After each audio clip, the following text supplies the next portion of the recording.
guys, so today we are going to talk about watercolor painting. So these are all the materials that we are going to use. Of course, we have here a tube type watercolor, or we can also use a palette type watercolor. So there are a lot of types of watercolors available in art stores.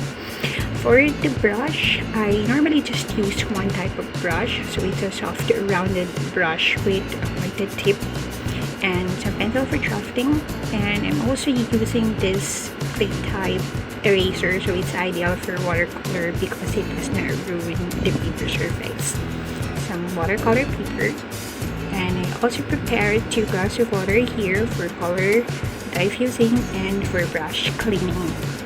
Some tissue paper, and I'm also reusing this lid from an old takeaway container for us mixing plate, but you can also buy this from any art stores. So what are we going to draw? So we're going to use this dry leaf as reference. So if you notice, there are dark spots on this side, and on this edge and on this side are the lighter parts. So we are going to base our color shades in this portion. We'll now do the draft. So let's start with the basic oval shape. So this will serve as our guide, and then from there we can just continue modifying based on the actual shape of our subject. So you want to make sure that you're not putting too much pressure on the pencil, because it will be harder for us to erase those lines. So just putting on some details here, and you might want to slowly erase lines and double lines, and just continue to shade based on your preference. Remember that it doesn't have to be exactly the same. Alright, so just erase, put on some clear lines here, and then some midriff in the middle, so it will serve as division. So there you go, we are now ready to color this drawing.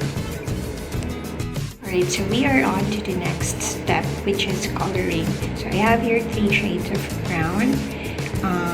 This one, I blended it with white to make it a bit lighter. So in average, I'm using 3 shades of color for a particular element.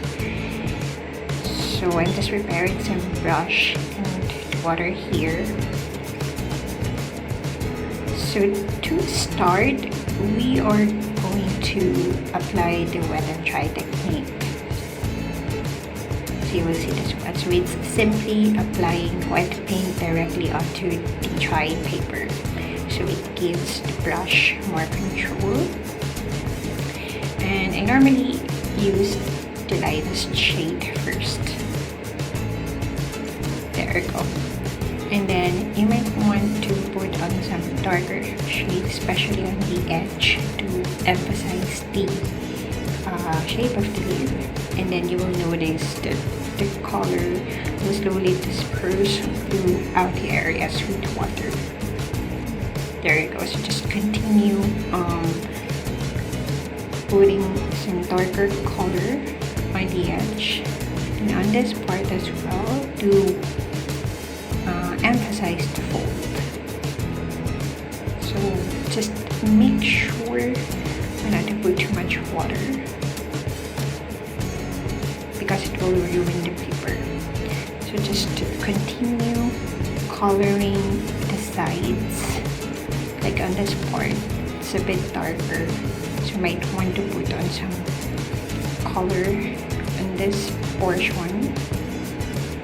There we go. Actually, watercolor is the easiest medium for me, because it's easy to fix any errors. So I normally leave white space in the middle. So this is actually for the light source. So there you go. And then on this portion, I just directly dub some water onto the paper, and then some color pigment. So the same, I'm starting it with the lightest shade, and then the darker one to emphasize the edge. So just continue coloring those lines until you color everything.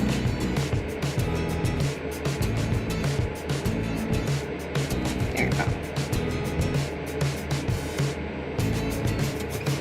It's actually the easiest medium to apply.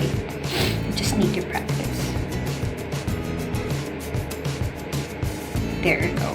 So just continue until you cover the whole thing.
We try it first before putting on something else. So I'm gonna put this on the side.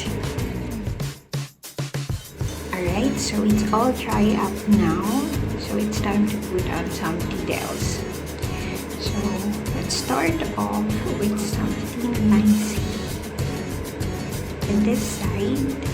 So it's like some thin veins. There we go. Just continue until you cover the whole thing. So you just want to make sure that you're not putting too much pressure on the brush as well, and not putting too much water because we are on the detailing. So it's supposed to be just a bit of water just to dilute the color pigment.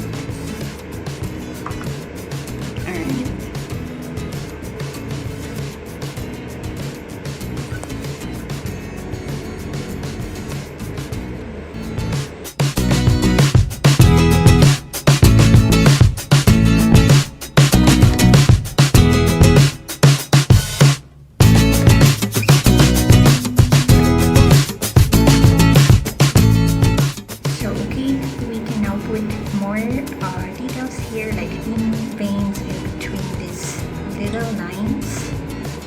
Right, so just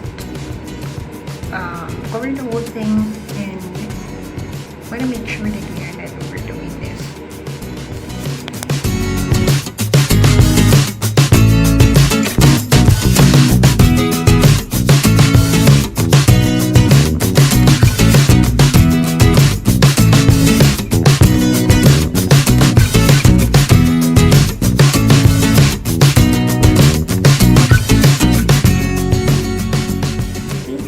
Now on the final touches, so maybe you could add a little more shadow.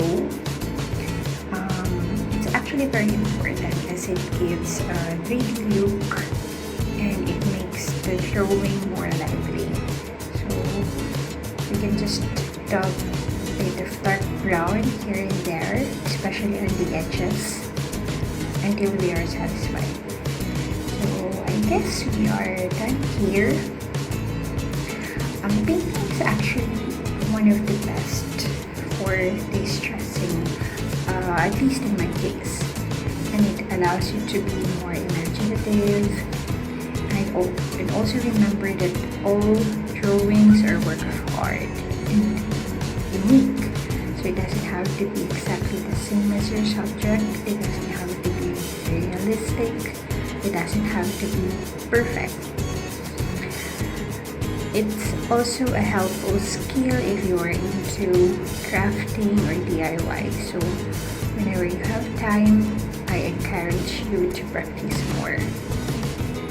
There are lots of mediums that actually you can explore. So it's not only watercolor.